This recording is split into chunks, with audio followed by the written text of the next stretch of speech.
أهلا بكم. النهاردة هنشوف مع بعض تكملة للفيديو اللي فات اللي كنا بنتكلم فيه عن التريبونال وإزاي اللي احنا نقوم كذا سي ال اي ايجنت وكل واحد منهم يعمل امبلمنتيشن ونبدأ نحكم على الاوتبوت بتاعهم. دلوقتي هنكمل في نفس الطريق، بس هنبدأ نزود بقى حاجات في الابلكيشن نفسه. في بتاح نبدأ نضيف سكيلز، نبدأ نعمل زي سيت اب ويزرد كده بحيث يفهم البروجكت اللي احنا كريتناه لحد دلوقتي وياخد عنه معلومات، بحيث لما نيجي نعمل السكند iteration اللي احنا هنعمله ده يبقى الموضوع بحد كبير تمام معانا، ونبدا نشوف فعلا التشنجز والاوتبوتس اللي احنا هناخدها. فكنت حابب ان انا ادور على حاجه اللي هي شبه السكرول وورلد كده. لو نشوف الفيديو مع بعض، ده بيتكلم عن، او الفكره بتاعته ان هو بياخد فيديو وبيقطعها لفريمز ويبدا يسكرول خلال الفريمز دي من خلال الفيديو انيميشن. يعني انا مش عارف هو مش راضي يشتغل ليه هنا الفيديو، بس احنا هنجربها يعني ونشوف الدنيا هتشتغل ازاي.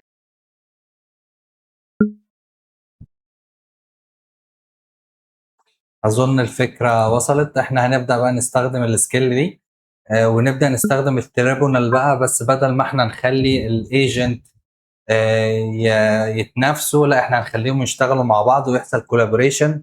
بالاخص ان انا عايز اعمل الفيديوز من خلال الانتي جرافيتي سي ال اي. يعني السكيل دي بتستخدم هيكس فيلد، بس انا عايز احاول كده استخدم الانتي جرافيتي واشوف الدنيا هتوصل لحد فين، وازاي اللي احنا هناخد اللي احنا الاوتبوت اللي احنا طلعناه ونبدا نبني عليه. او ممكن نبدا من فروم سكراتش ونحاول نبدا نبني ويب سايت بالكونسبت ده كده، ونشوف الدنيا هتمشي ازاي.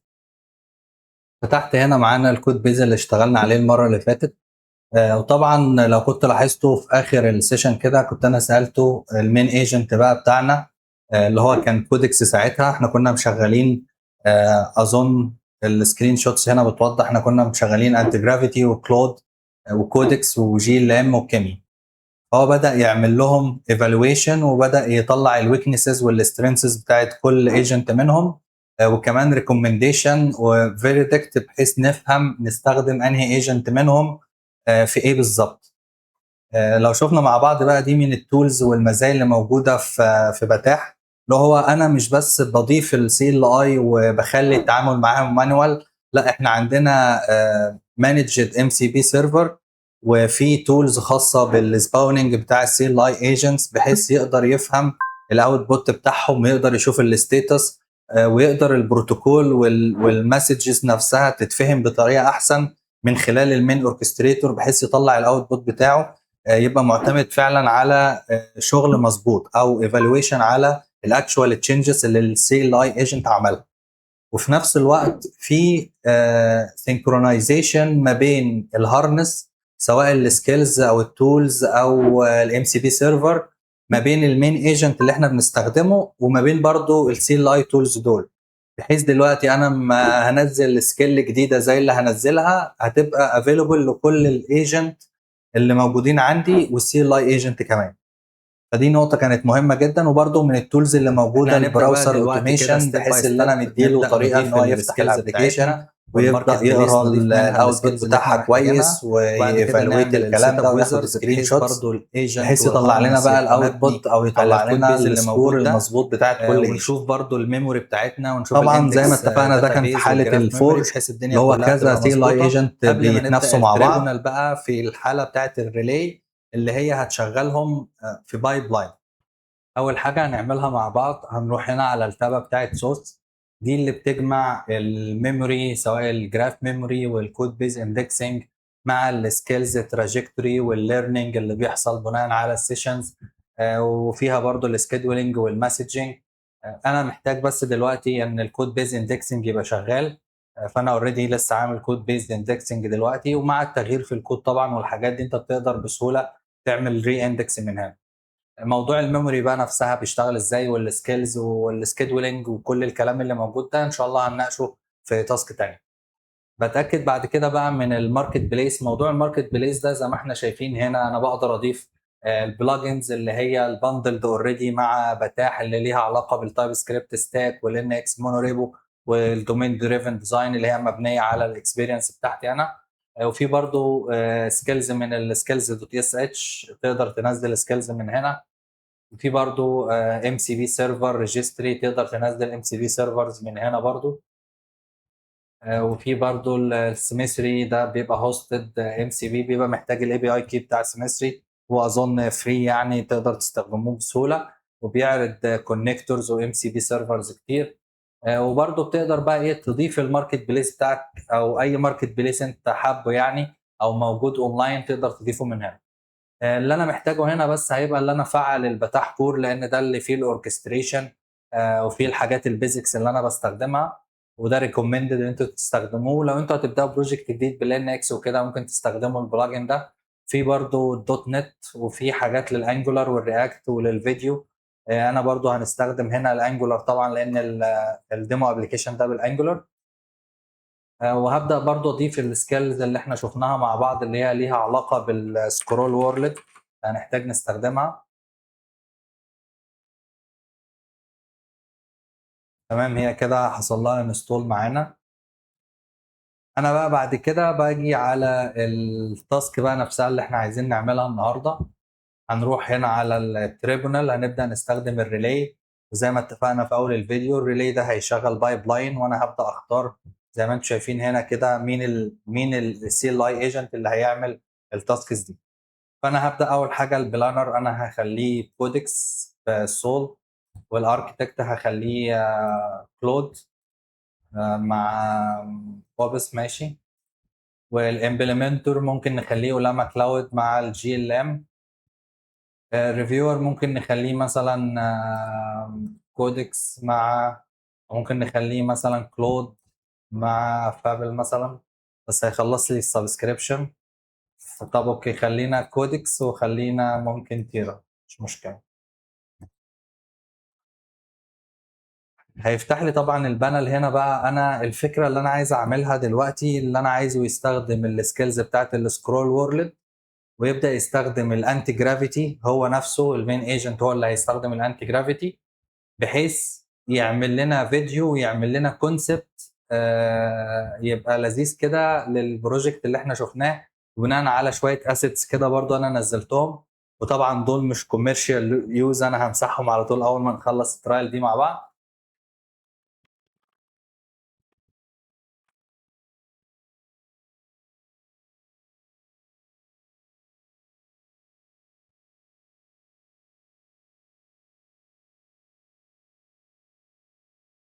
انا بقول له هنا خلينا نستخدم السكرول وورلد سكيل اللي احنا شفناها مع بعض، ونعمل نيو فيرجن من الكوفيا دوت سايت، ونشوف الانتي جرافيتي نحاول نستخدمه هو بدل الهكس فيل.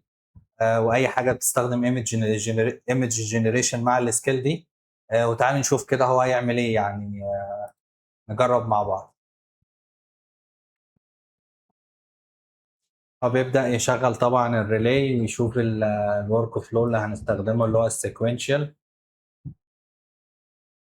يبدأ بعد كده يقرا السكيلز عشان يعرف هو هيعمل ايه. بيبدأ برضو يشوف لو في تاسكس موجودة عشان يكاري التاسك.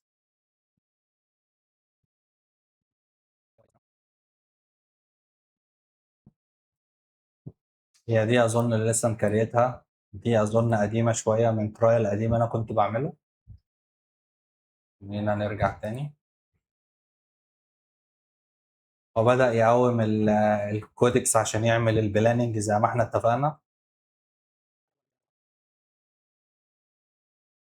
طبعا بدل ما يقعد يتشيك الستيتس كده على طول، المفروض اللي انا اقول له ان هو يهدى شويه، بناء على حجم التاسك اللي هو بيعمل لها اساين للسي ال اي تولز، بحيث الموضوع ما ياخدش منه توكنز كتير، يقعد كل شويه يتشيك الستيتس وكده.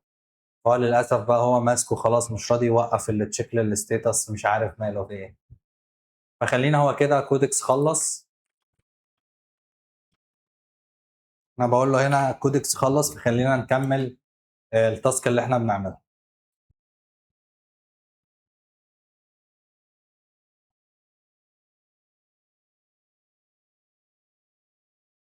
تمام، هو بيشوف كان السؤال بتاع كودكس اللي هل فعلا الانتي جرافيتي هيقدر يجنريت الحاجات اللي احنا محتاجينها دي ولا لا. هو هنا بيكونفيرم natively generate or edit raster image. It has no native video generation tool.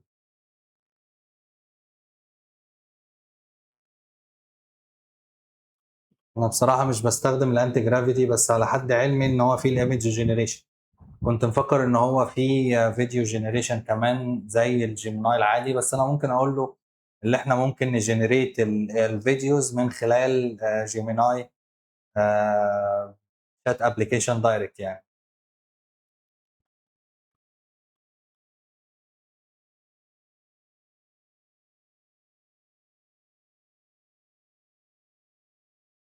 وبدأ ان هو يشغل كودكس تاني عشان يديله ابديتس بالبلان اللي احنا غيرناها.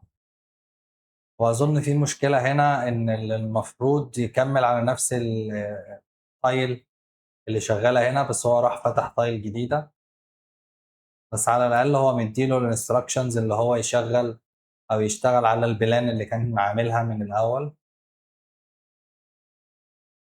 كده المفروض خلص.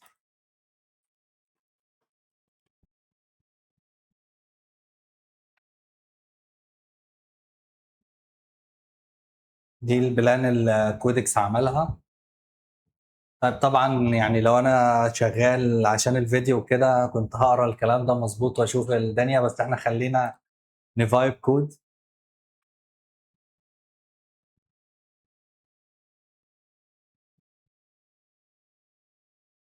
كده بيشغل السكند ستيب اللي هي المفروض الاركتكت. انا اظن كان المفروض ان انا ابدا التاسك نفسها من غير الاوركستريشن ورك فلو ده. ما اظنش الريلاي او الريلاي كان انسب ورك فلو لتاسك زي كده. بس مش مشكله يعني، طالما بدأناها مش هنختلف كتير. كده كلود اظن خلص وبيرايت الامبلمنتيشن بلان. كان المفروض برضو بالمناسبه، يعني انا مش عارف ازاي انا مقرر ان انتي جرافيتي هو اللي هيبقى الاكسكيوتور، وبعد كده غيرته خليته الاولاما كلاود. فده خطأ مني انا شخصيا، بس برضو خلينا نشوف. هو ستيل المين ايجنت عنده الامكانيه اللي هو يرن اي سي ال اي ايجنت غير اللي انا محددهم. خلينا نشوف هيحل المشكله دي ازاي.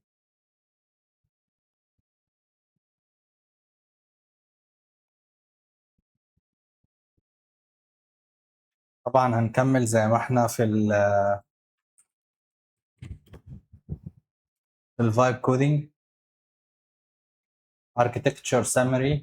Cloud subscription designed a focused Angular implementation with lazy loaded via root feature, a typed 6 chapter content configuration, Angular owned semantic templates and style.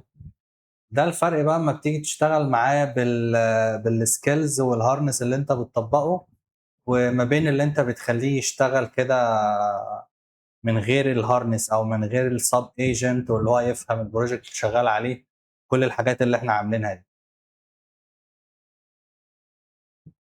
فتلاقي بنسبة كبيرة يعني.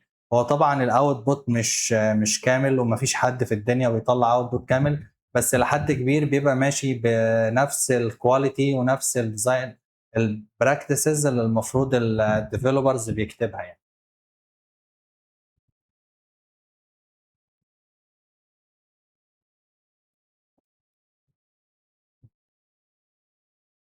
بالمناسبة الاولاما كلاود او السي ال اي ايجنت قادر ان هو يستخدم الايجنت الام سي بي سيرفر عشان يسباون ديفرنت سي ال اي ايجنت.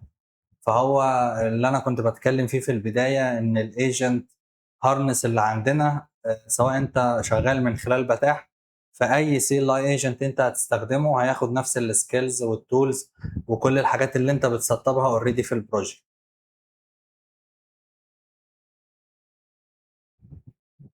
احنا ممكن نوقف شويه لحد ما يطلع اوتبوت نقدر نتفرج عليه وكده، ونكمل عشان الفيديو ما يبقاش طويل.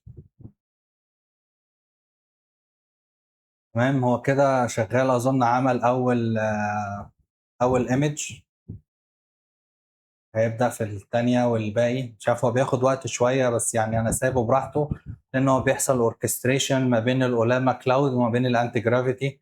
أنا كان المفروض من الأول أستخدم الأنتي جرافيتي كإكسكيوتور، بالذات للتاسك دي، يعني هو اصلا كان بيريكومند الموضوع ده.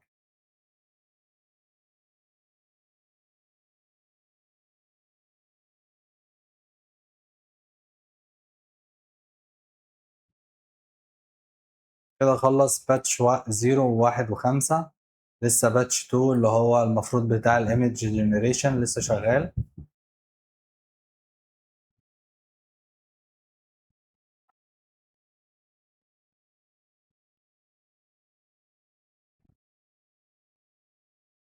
كده اظن خلص باقي الايمجز. انتي جرافيتي برضو في الصور جميل جدا. انا زعلت بصراحة ان هو ما بيقدرش يعمل الفيديوز كمان، لان ده كان هيساعدنا، عشان في جزء كده ان هو مش يعرف يجنريت غير 10 ثواني او حاجة، فهنضطر ان احنا نعمل كذا فيديو. يعني هنشوف طبعا الهكس فيلد كانت ريحتنا، هو اصلا السكيل اللي احنا كنا بنستخدمها اوريدي انتجريتد مع الهكس فيلد يعني.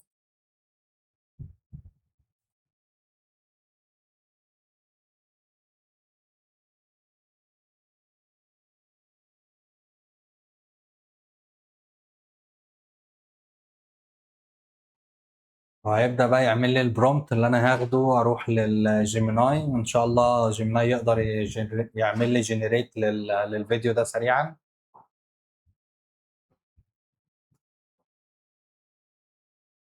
طيب كويك ابديت كده، احنا حصل كام سويتش في البلان. اول حاجه طبعا الجي ال ام 5.2، انا ما كنتش واخد بالي ان هي عندها مشاكل في الايمج جنريشن، مش الايمج جنريشن بقى، ان هي تقرا اصلا الايمج. فعشان كده هي وقفت، فانا اضطريت اكمل مع كلود. فبعد ما كملت مع كلود عملت اول فيديو بجيميناي، فهو رفضه بناء على الووتر مارك وبناء على السيكونس بتاع الفريمز اللي هو عايزه. فانا بدات اعمل الكلام ده من خلال الجوجل فلو. هو اكسبت الاول فيديو، ودلوقتي بيعمل لي البرومت عشان السكند فيديو وكده. اول ما يخلص بقى، واول ما نخلص كل الفيديوز دي، هنبدا نكمل مع بعض الاكشوال ريزلت عشان نشوف الدنيا كلها مع بعض هتمشي ازاي. هنا هو كلود خلص الجنريشن بتاع البرومت والانستراكشن بتاعت السكند فيديو. فانا خدت المارك داون ده وبدات ابعته للفلو هنا. عملت له طبعا ابلود للايمج الاول، وبعد كده هو عمل الفيديو. فانا هبدا اخد الفيديو بقى نفس الطريقه، انزله وابعته لكلود عشان يعمل له ايفالويشن وهل هو اكسبتد ولا لا، ونكمل في الستبس كلها. وزي ما احنا شايفين هنا كده، كلود خلص الفيريفيكيشن بتاع الفيديو الثاني، وبدأ يعمل الانستراكشنز والحاجات اللي انا محتاجها عشان الفيديو الثالث. احنا كده معانا كمان 3 فيديوهات او 4 فيديوهات. خليني اعمل نفس الكلام برضو، هاخد البرومبت زي ما احنا متفقين. هنروح هنا كده على الفيديوز، على الميديا والهاند اوف، الفيديو الثالث. كده هاخد ده.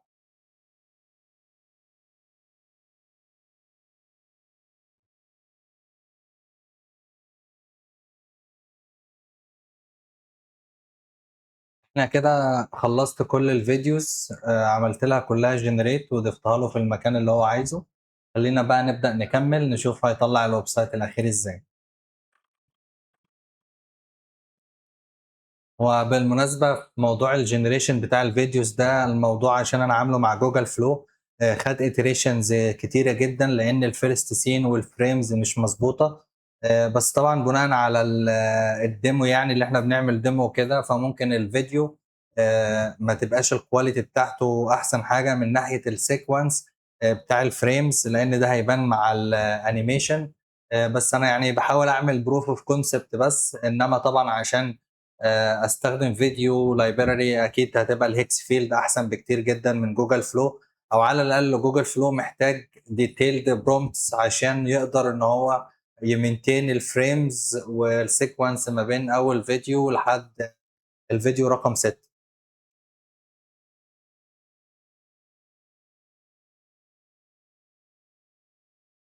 هو بيقول بعد ما بيخلصوا هيرن الريفيو لين، بس احنا عايزين نشوف طريقة نتست بيها الابلكيشن برضو.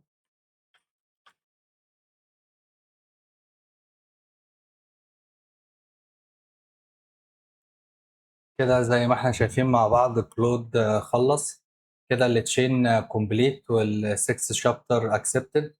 فخلينا كده نقول للايجنت المين اوركستريشن ان الدنيا تمام، بحيث يخلينا ان احنا نتست وبرضه يقول للريفيور يتست الابلكيشن.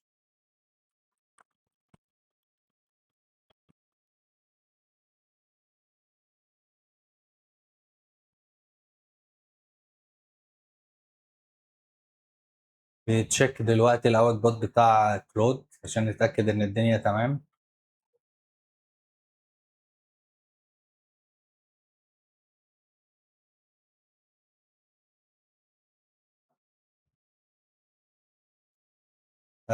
اي ثينك اللي لسه في تو باتشز ما خلصوش. انا كنت بحسب اللي احنا كده خلصنا. هو باين قصده الشابترز الانكودد دلوقتي اللي هو الفيديو والفريمز وكده، بس لسه في تو شابترز. فخلينا برضو ايه نستنى ما يخلصوا ونكمل مع بعض.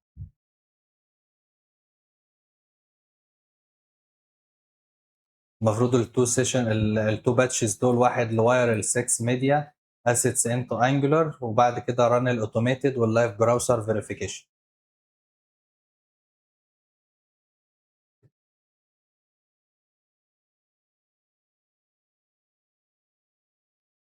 زي ما احنا شايفين كده هو بدأ يخلص الريميننج باتشز وبيعمل دلوقتي الفيريفيكيشن.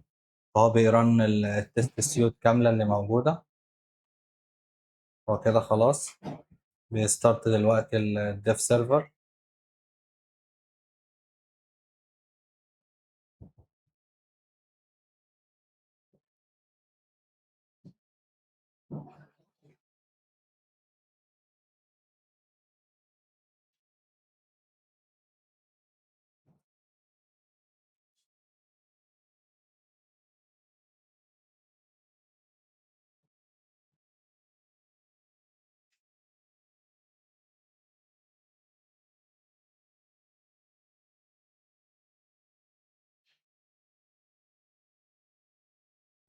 جميل الاكسبيرينس بتاعت السكرولينج. طبعا الفيديوز دي لو بالهيكس فيلد كان هتبقى الريليشن بتاعها بصراحة أحسن بكتير يعني.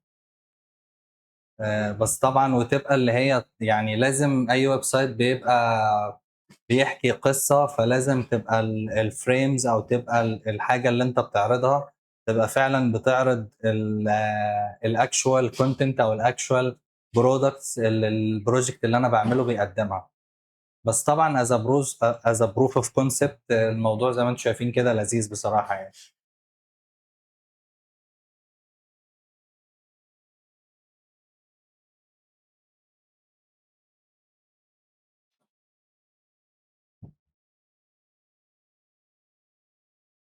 بيروح يفتح الويب سايت الاساسي.